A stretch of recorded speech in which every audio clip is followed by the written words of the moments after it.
growing up, my parents were like kind of sequestered behind this wall of depression and psychiatric medications. And that kind of taught me to be like a huge character person at home, but at school I was always very quiet. But then freshman year of high school, I was like, I am tired of being a nobody. This is gonna be my year.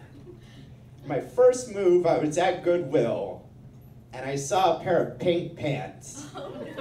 And I was like, those are gonna turn some heads. So I started wearing those to school, and suddenly everybody knew who I was. And then I saw, want to be involved in student government? And I was like, yes. So I got a bunch of pink posters, and I wrote things. I don't remember what exactly. I think it was like B student check, non-athlete check, virgin check, and then class president, like, check. And I was doing well, but like come speech time, I was like, I really need to drive this home. So I just said, you know, I got dropped on my head several times as a kid, and you know, it didn't affect me at all, you guys. Watch me do a cartwheel.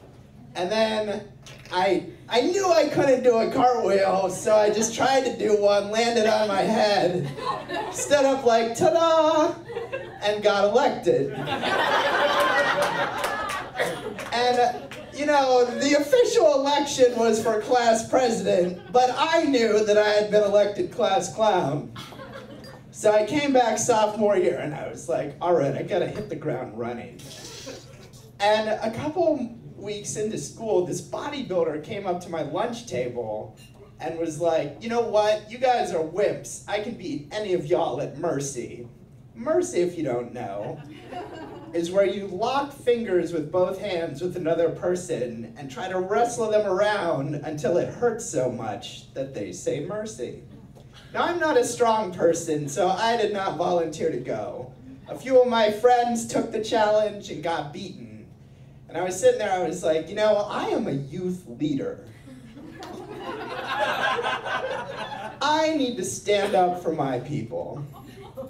My strategy, so I thought about the game. I was like, I'm not gonna win this on strength, but I figured out a loophole in the rules, which is that if you don't say mercy, the other person can't win.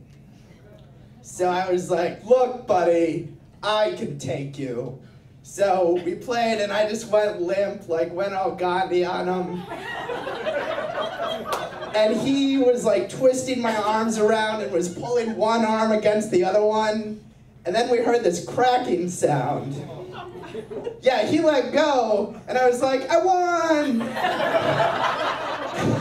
And my hand didn't work.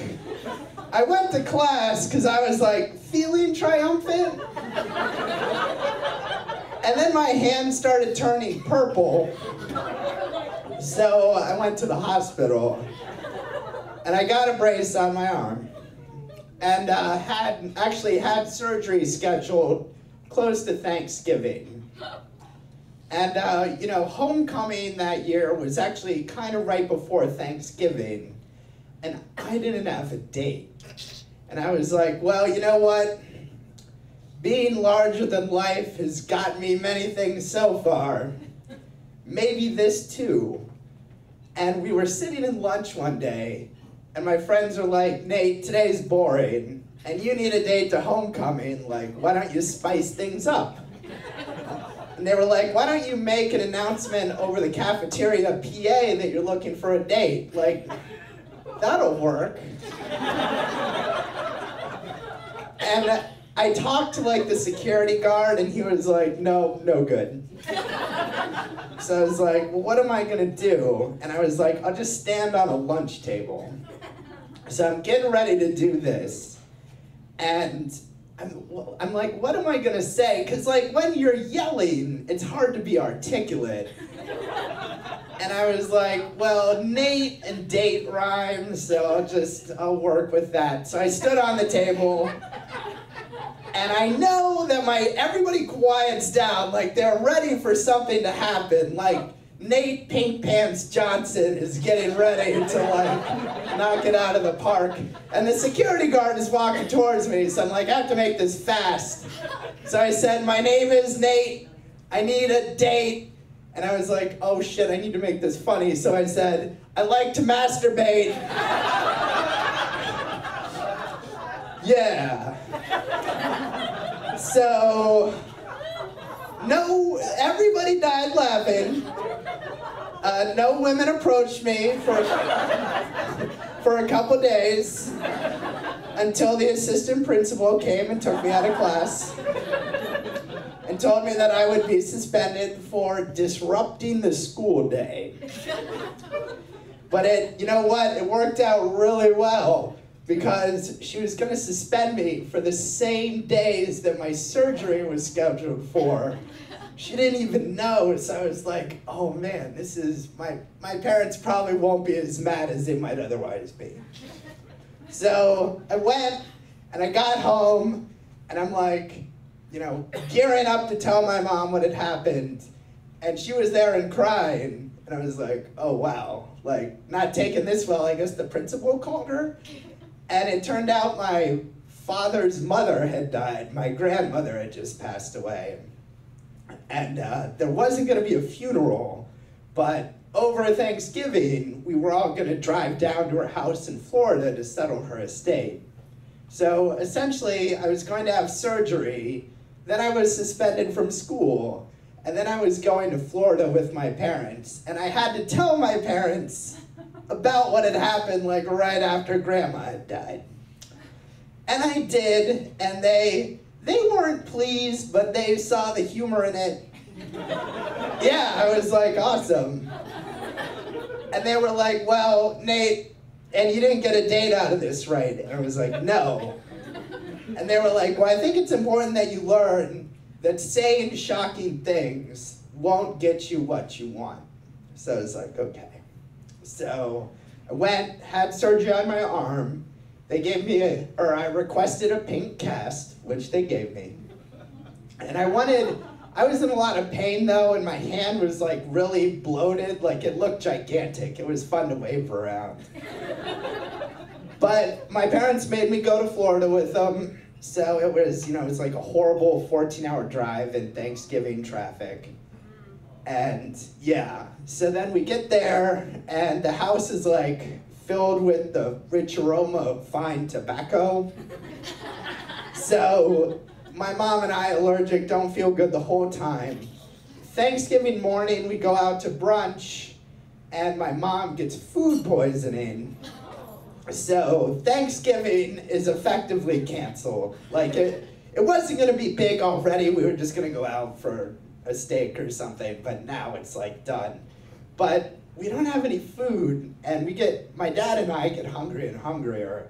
And finally at like 8 p.m. we're like, okay, let's just go, you know, get food somewhere. So we go out, and in Sun City Center, Florida, a retirement community, nothing is open after 8 p.m. on Thanksgiving. Not McDonald's, not Taco Bell, not Walmart. We're just like, this is the worst. And my dad was like, you know what? Let's just go home, Nate. We've got Cheez-Its and grapes. And I was like, that's not gonna work for me. And I saw a gas station, a racetrack gas station was open. And I was like, Dad, we gotta stop there. They'll have something. And he was like, we're not going to a gas station on Thanksgiving. And I was like, Dad, we need to. I'm really hungry. I don't want Cheez-Its and grapes. And he was like, that's what we're having. And I said, you fat bugger, pull over the car. And we went into the race, and he was shocked. He was speechless, but he pulled into the gas station. And it was like a little grocery store gas station. I got a wrapped sandwich, which I ate like while we were checking out, and we got a frozen pizza. And we went home and like cooked the frozen pizza, and I knew what I was gonna say already, but I also needed to eat that pizza before I took any chances. And after I ate my last piece of pizza, I was like, you know, Dad, you never would have pulled over if I hadn't said something shocking. Thank you all very much.